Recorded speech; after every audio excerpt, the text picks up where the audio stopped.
right. So I'm here with Erika and her baby, Heidi. And we're in Kotka in Finland. And today is... what day is today? 5th. The 5th of July. Oh, yesterday was the 4th. So the 5th of July. And so Erika, I'll tell you a little bit about the project. I'm traveling, meeting mothers and midwives around the world, and I'm making a birth story archive. The idea is to open up the memories of birth, and the archive will be online. So the sound will be used digitally on digital platforms, and also eventually it might be in a book as well. And you at any point can tell me if you don't want to answer a question, if you want to talk about something else, or if you want to take it down while it's online, then I can. So, is it okay if I use your story in the project? Yes, it is okay. Thanks. And then, I don't know if you want to just tell us about who you are, your name, and if you want to share anything about yourself. Yeah. My name is Erika and I'm 25, and we are living in Kotka with my husband and our baby and 3 cats, and we are living in my childhood home, so this was my home. This is where you grew up? Yeah, this was the place where I grew up, and I love gardening, and we are planting potatoes and everything eatable, and I love swimming, especially when it's cold. But Cold water. yeah, when there's ice, it's the best. So that's my passion. And I'm studying psychology, and I'm also studying to be a doula. And what else? Yeah, I love life and my life, and I'm really happy how things are right now. Beautiful, thank you. And if you want, we can start and you can just share your birth story in any way that you want to share. Yeah. Well, my baby is now 9 months old. She is now not walking, but crawling and trying to do everything here. But yeah, I got pregnant on December, a year and a half ago, and she was quite happy surprise, not surprised, but we decided that if the baby is going to come, we let her come, and then it took like 2 weeks, and I was pregnant, and the pregnancy was really amazing time for me.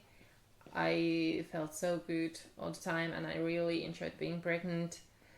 At the same time, while I was pregnant, we renovated our house and traveled. We went to Italy, and we did everything that was like, me and my husband, we did everything. We thought that it's going to end. We thought that something is going to change really, really much, and we need to do those things now. But now that we had a baby, we still have been traveling and renovating, and maybe things didn't change so much that we thought. I was prepared that I need to somehow forget some of my own things and dreams, but actually I think that now that we have a baby, I realize it's really important also have your own dreams and show my baby that you can you can have your own passions and you can try to achieve those. Yeah, pregnancy was amazing, and I was swimming a lot. When I was pregnant, we lived nearby the river, and when it was July or August, she was born at September, I was swimming almost every day, and I remember while I was swimming that I thought that, okay, now my baby is swimming in my belly and I'm swimming here, and it was so magical. But then on September I was already on my maternity leave, and the last weeks felt quite long. Even though I loved being pregnant, I remembered that I thought that, oh my god, I just want this belly away and I just want some normal clothes, because I thought that I always have same clothes and only few of those looked even somehow good, and I was so frustrated. But I tried to remember that my baby's coming when she's ready, and actually we didn't know that she's she. We didn't want to know. We went one ultrasound, but we didn't want to know even if she's boy or girl. But during the pregnancy, I always spoke that she's girl. Somehow I just knew that she's a girl, and everybody else told us that it's a boy. You have a boy belly, and it's definitely a boy. You're going to have a boy, and I always thought to myself that, yeah, sure, we are having a girl. I know it's a girl, and it was. And my husband also, he named our baby even before she was born, and he knew that it's going to be a girl. So yeah, during September, I just wait, and I did something little to prepare the home. I make the cards for the baptizing to ask people to come to the party. I make those before he was born, and did everything else, little things. And when we had a due date 21st of September, and at my mind I have decided that it wasn't really the due date. It was in my head it was a week later, because I didn't want that last stress that the due date is coming and she's not born yet. So I decided that her due date is a week later, and I told everybody that my own due date is her due date. But then one day before this actual due date, this 21st of September, I woke up by night and my water broke, and I was so excited. I remember I woke up and I went to the toilet and I screamed to my husband, and oh, come here, my water just broke. And I was just standing in the toilet and I was so excited. I was waiting, and oh my god, now it's really happening. It can't take many days anymore that my baby is here.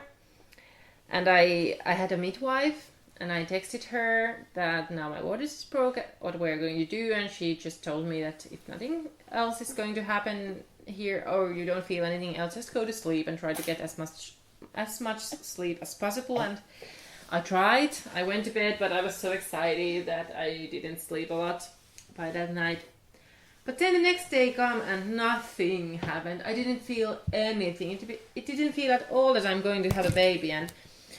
And then at the first time I felt that I need to do something, because during the pregnancy I was always believing that everything goes like it's supposed to go, and my body knows how to raise my baby, and my baby knows when to come, and my baby knows how to birth, and I know how to birth. But when my water has broke and nothing happened, I got a little stressed, because here in Finland we have this it's kind of a rule: if your water break and nothing happens during 24 hours, then at hospital they start the labor. And I really didn't want to go to hospital, and I know that I didn't need to go, even though if it went over this 24 hours, because no one knew that I had my birth going on. But still, I remember thinking about that. I don't want it to go over, that I don't want to make a decision, do I need to go to hospital or not. And then during the day I just walked all day. I went to forest and tried to walk, and I yoga, and I went to sauna, and I ate my favorite food, and I did everything I imagined. And now I think that actually I shouldn't have done anything. I shouldn't just relax and enjoy, not trying to do everything to get the birth start. And nothing happened during the day. No signs, nothing, not even a little.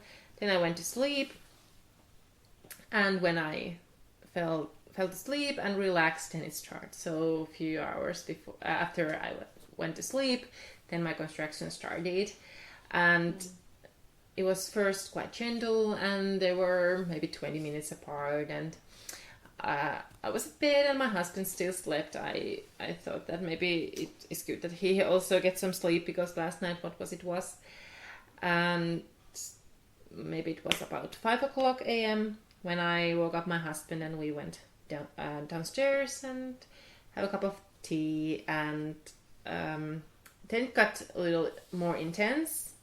And about 7 a.m. I texted my midwife and asked her to come here, and she lived little not so close, so it took maybe 2 hours that she was here.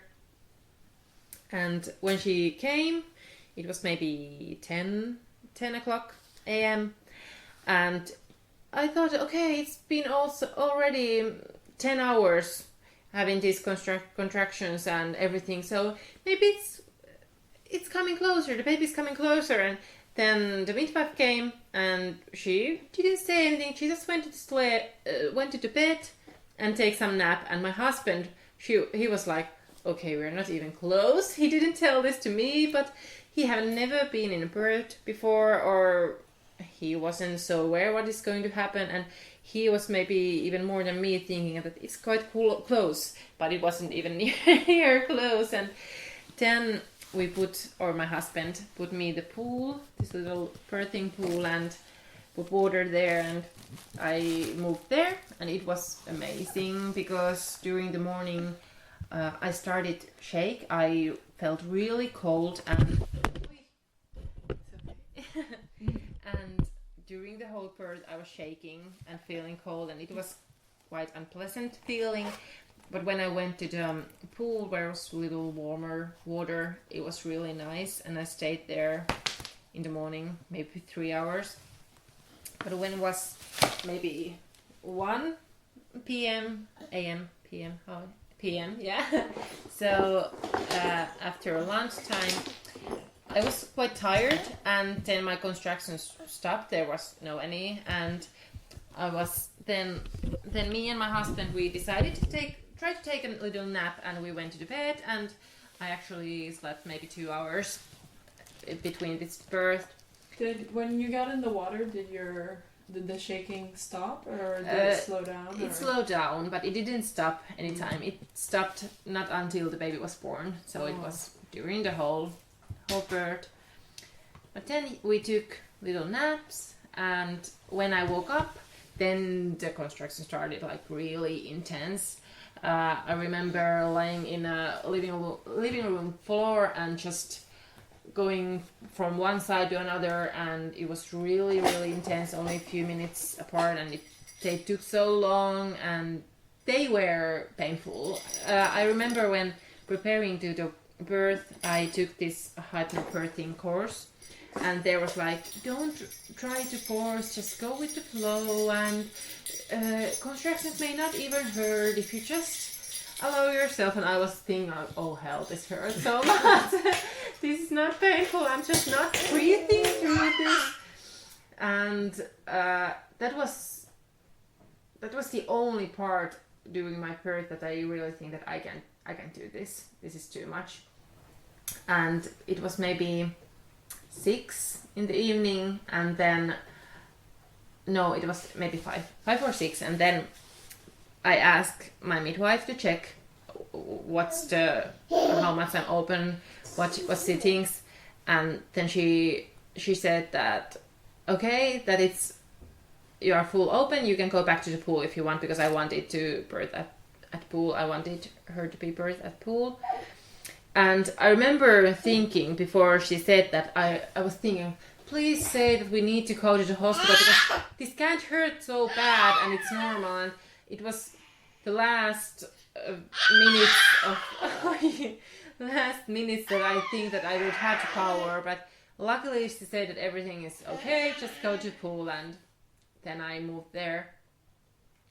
And when I moved to the pool, I was like, okay, now we're starting pushing, and now she's being born in like few minutes, no problem. And then I watched her. I was 30 minutes, an hour and 30 minutes, and nothing happened. And I just wait. Luckily, I didn't see what time is it, because we didn't have a clock on the wall. Or we had, but there's no battery, so I didn't see what time really is, and I didn't watch any cell phone or anything. So luckily, I didn't know how long it took, but I push, and I remember how I thought that, okay, my hypnobirthing course said that I shouldn't push the baby, I should just breathe it out. And then I was again thinking, okay, fuck, I don't breathe this out. It's not coming by breathing out. She's telling her own opinion. Yeah.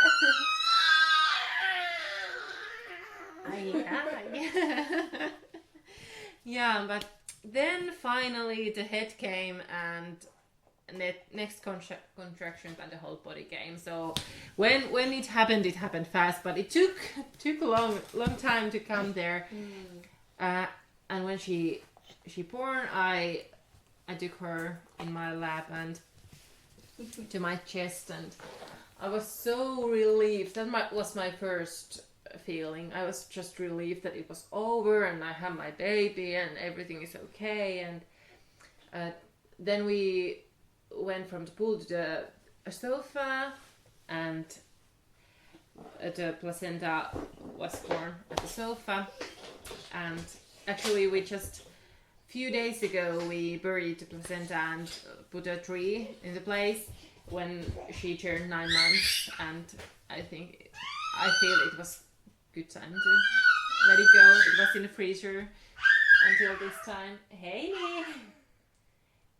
And yeah, we were at the sofa, and it was maybe the best part for me during the whole birth, because we were there, we were family, suddenly we have the baby, and she was perfect, and we were home. I didn't need to go anywhere. I just lay on my own sofa, and my cats are with me, and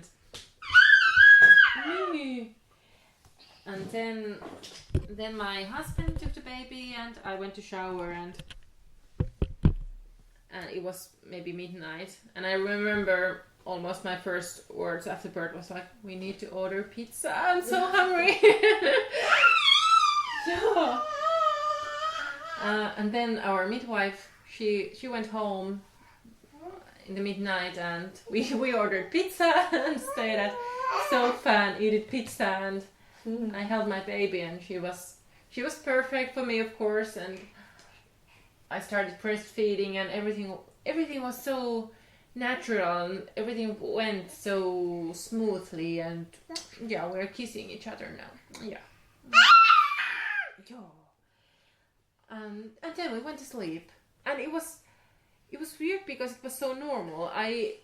Everybody asked me, like last New Year, they asked me what was the biggest change, or it was probably your birth, it was the biggest moment of your year, and of course it was a big moment, but I don't, the biggest moment for me was maybe when she first time smiled or something. The birth was so intense, and it was so big experience that I couldn't even now describe it or understand it. It changed everything, but still it didn't change anything, because I feel that, okay, she's been always here. She's always been my daughter. I've been waiting just this child to come, and she was just the perfect part of our family, and yeah, and then we went to sleep. We slept, and next day already my parents and my husband's parents came. When I was pregnant, I thought that I don't want to see no one after birth, maybe 2 weeks. We just want to be together. But when she was born, I was so proud of her and everything I did. So I just wanted my mother and my parents and my husband's parents to come to see her. And yeah, and then our new life just started. But it was really beautiful, and I think the most important part for me at the birth, or understand to me, was that it doesn't have to be easy. I thought that if you have a good birth or home birth, it would be easy or not so painful or fast or something. I had this imagining in my head that it would be easy because it's home birth and because I'm relaxed and because I'm at my own space. But then I realized that good birth isn't easy birth, or because it was so challenging at some points and it was so painful, it really made me believe my own power and my body's power, and it really empowered me because it was hard, not just easy. Oh, there's the baby now. I just breathed one time and now she's in my arms. So yeah, it was actually quite important to have long and painful birth to understand my whole power. And I remember thinking during birth that this is actually my body's own power. This is not coming anywhere outside. I'm making this power, so my body is made to deal with this, and it's safe, and it's going to bring me forward, and it's going to bring my baby closer. And we have on the floor, on the wall, we have pictures of our ancestors, my grandparents and grandparents, as same as my husband's. And I remember watching those and thinking that almost everybody birthed without any medicine at home. You didn't do this at hospital. If you have done this, I could do this also. Yeah. So it got me some power to just think about that there's only my mother and my husband's mother who's been birthing at hospital. Everybody else has done it somewhere else. Sauna, home, in the yard, somewhere, but not at hospital and without medicines. So that was really important. And I somehow felt that they are here with me, supporting me. Yeah. Yeah. Thanks. And earlier you talked a bit about what felt like safety for you. You said that like being at home was what felt the safest. I was wondering if you could share a little bit about that. Yeah, I felt that when I could decide who's coming to my birth, I had the power to choose the people. I knew that my word is the law. If I say something, it really is like that. No one is questioning me or trying to change my head or trying to push me to do something I don't really want to do. So I thought that at home, I'm at my safe space. I can make my own rules, and I can trust that people are really thinking my best. They are not following some guidelines by hospitals. They're following my birth, what my birth is going through, and what I'm going through. And I'm not just one person in a line or just numbers in a paper or something. I'm a person, and I'm in charge, and I can say no, and it's no, and that's it. So it really got me the feeling of safety and power. And of course, my home this has been my home always. I've been living here my first 18 years, and I've been studying a few years away, but then I moved back with my husband when my parents moved away. So this is my place. I've been here forever and I couldn't imagine any place being more me and more safer to me, because I know every wallpaper scratch is here and everything. So I really am at home. So I felt that I can be myself, I can do whatever I want, and I can walk naked around, and I don't need to think who's coming to the room, some student or someone is just coming to look my birth. It's me and my husband and our midwife. And it was really important. And I really believe that everything happens for a reason. So I didn't have those scares that what if happens those. I thought that if something's going to happen, it's not because I'm at home, it would happen anyway. And at home I think that at home and at hospital you both have risks, of course, but the risks are quite different. So at hospital, I personally thought that hospital's risks are much greater for me. I don't want to take those risks. I'm ready to take risks that are with home birth, but the risks at hospitals, I don't want to take those, and I can choose. So I choose these risks, and I didn't think that like this negative way. I wanted to think things I can get my own home, my own bed, my own smells, lighting, everything. That even though I took candles or my own clothes to the hospital, I would never could take my own smells there or anything like that, or my own view when I look out of the window. So yeah, that's why I think that home was. I think that home was the best place for me, because my birth has so many things that I know. Of course, I can know, but I can assume that at hospital it wouldn't go like that. They probably would try to fast things up or do something, because it went over 24 hours when my water break before my construction started. I didn't open 1 centimeter per hour. It took much longer. I was pushing over 2 hours. And we didn't need to do any interventions. But at hospital, I think that maybe I could have some episode. Yeah.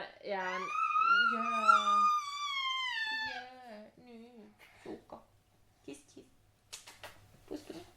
Yeah, and now when I was at home, we didn't need to do anything. So I wanted, before I had my birth, the really important aspect for me was that I could trust that we are not having any interventions, that we are just giving birth, and it takes its time, and my baby knows when to arrive, and my body do everything as good as she does. And I think that it's somehow weird thinking that during 9 months my body does everything without my thinking. It just grows a baby and I don't need to do anything. And I don't need to do any effort to grow my baby. Yeah. But suddenly my body wouldn't know how to birth. My body knows how to grow a baby, so it knows how to birth a baby, and my baby knows how to birth. So I trusted that, and it was worth it, I think. Yeah. That's so cool to think. I hadn't thought about that you had grown up in this house and Yeah. also birthed in this house, baby, which is so beautiful. Yeah. And special. Yeah. And maybe before that was quite common, but now it's like a very Yeah. special thing that you still have that same space. Yeah. Yeah. She's really talking now. much to say. She wants to share her story. Yeah. It's my birth too. How do you feel like it was for you to later like integrate having a baby in your life, becoming a mother? I think it was changes.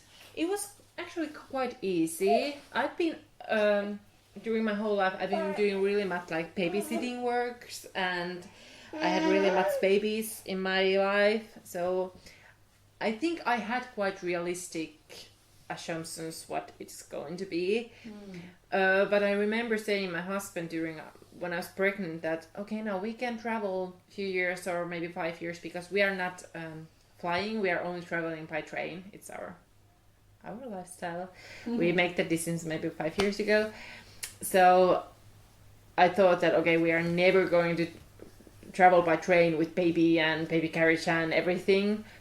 But now we did it already, and we're doing it again in 2 weeks. We're going to Denmark for 1 month. So I realized quite soon that actually we can do many of those things that I thought that I would need to give up. It just needs different planning, and it takes some more time, and it's not so spontaneous anymore, but it's okay. And I think that our baby is a great traveler buddy, and she's everywhere we go, and I don't want to think that she's somehow like, I don't want to think that I need to just sit here home and watch my baby playing. We can go different places, we can meet some people, and of course she's the first priority, but it doesn't mean that only thing we can do is play hide and seek and eat at home. We can go to to restaurants, and we can go to some museums, and we can do little trips and everything. So I think it was, at least it was actually quite easy.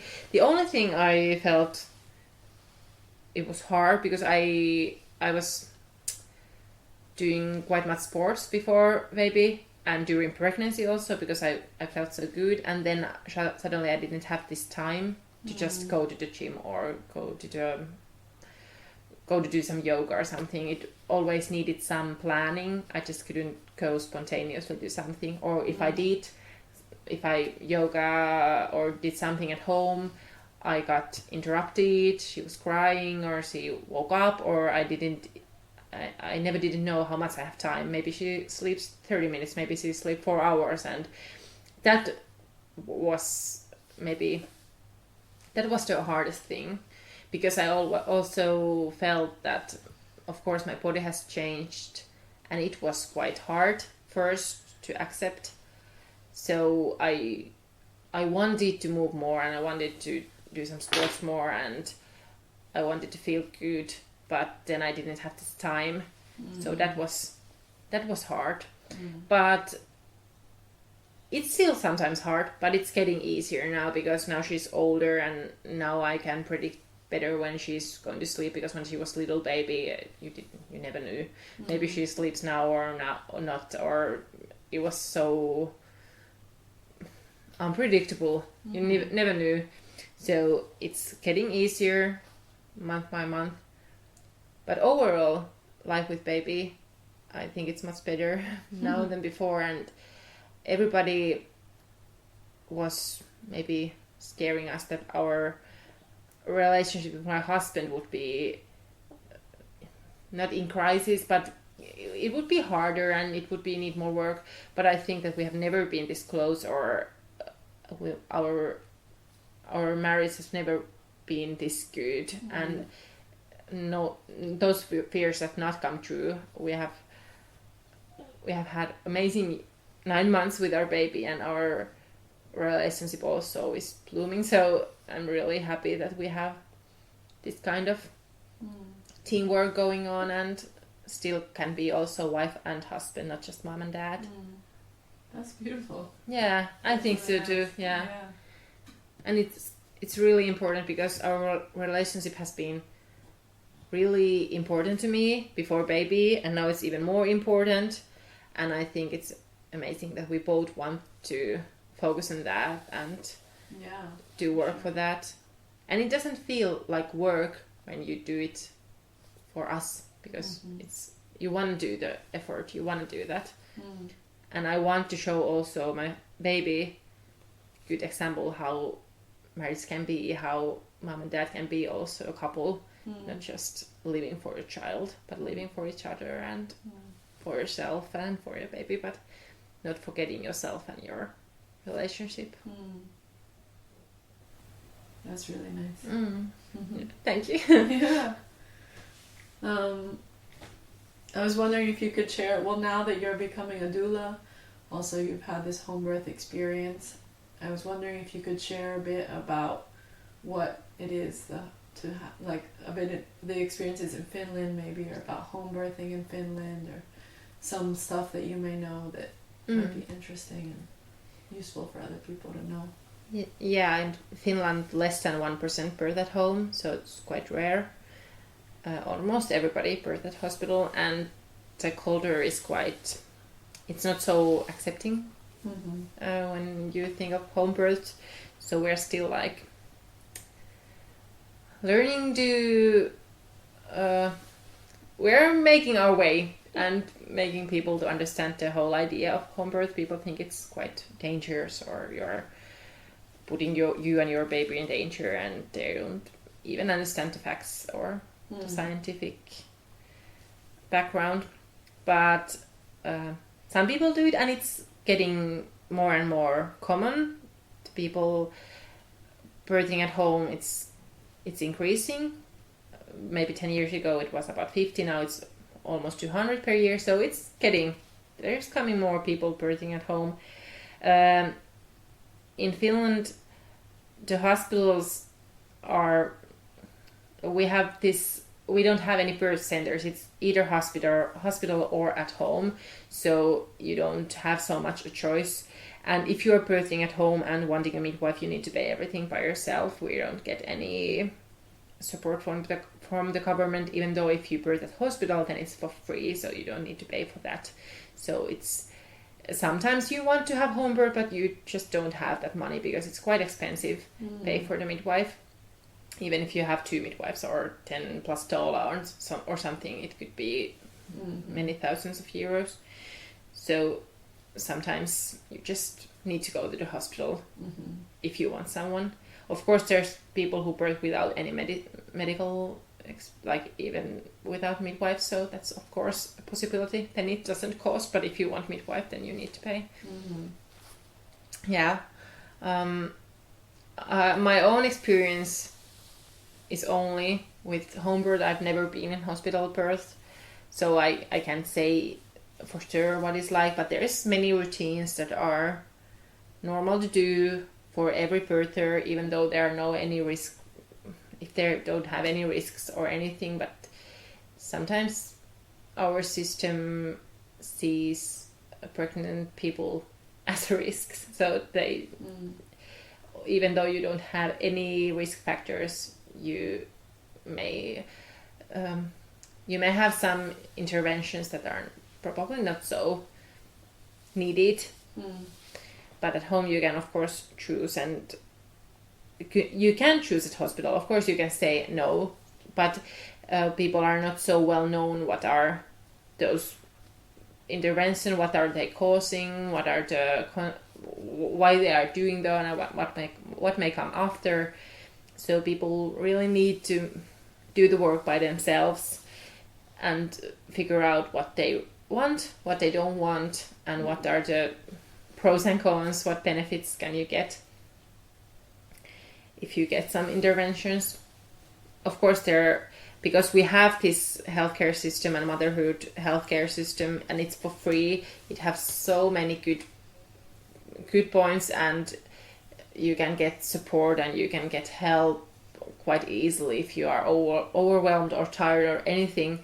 But at the same time, it takes away from your own power, and you don't have to make any decisions by yourself, because you can just trust midwives or doctors, but they don't know you, they don't know your body or your own beliefs or anything. So I think it's quite important that people would try to figure out more what they really want, what they want, what is important for them to get in their birth or pregnancy or postpartum.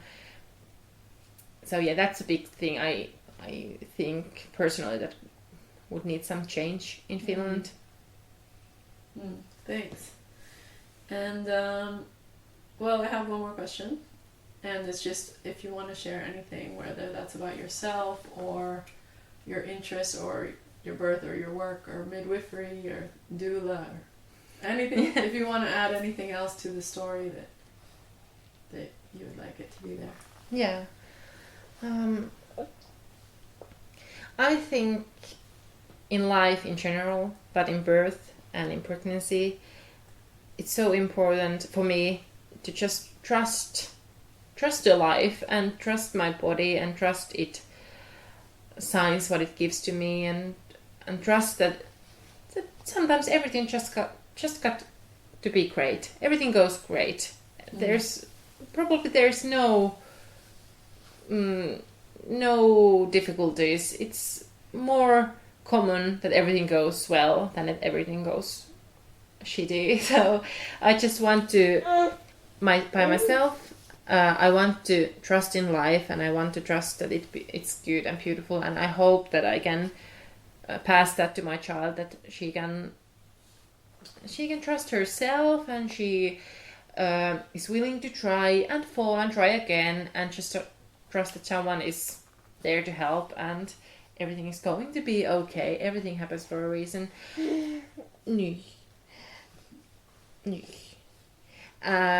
And especially I think it's important when you have the baby, when you are a new mother and you have the little baby, and everybody wants to tell their tips and advices how to raise your baby and how to get it sleep and what you need to dress to her and how to feed her. I hope that new mothers, they just believe themselves. They have the power, they have the knowledge already inside of their genes and everything. They have it already. They don't need to Google, or they don't need to ask anyone.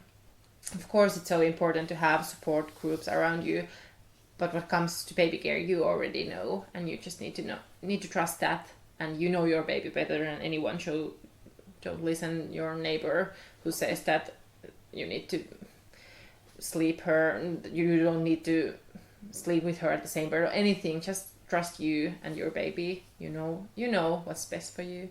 So I hope that when my baby maybe have her own babies sometimes, I'm not the grandmother who try to give her advice and tell how to raise a baby. Just trust that she knows, and she is good mother, even though that she make mistakes like every mother and every person makes. But trust yourself and trust your life and trust that you know it and you have it already inside of you.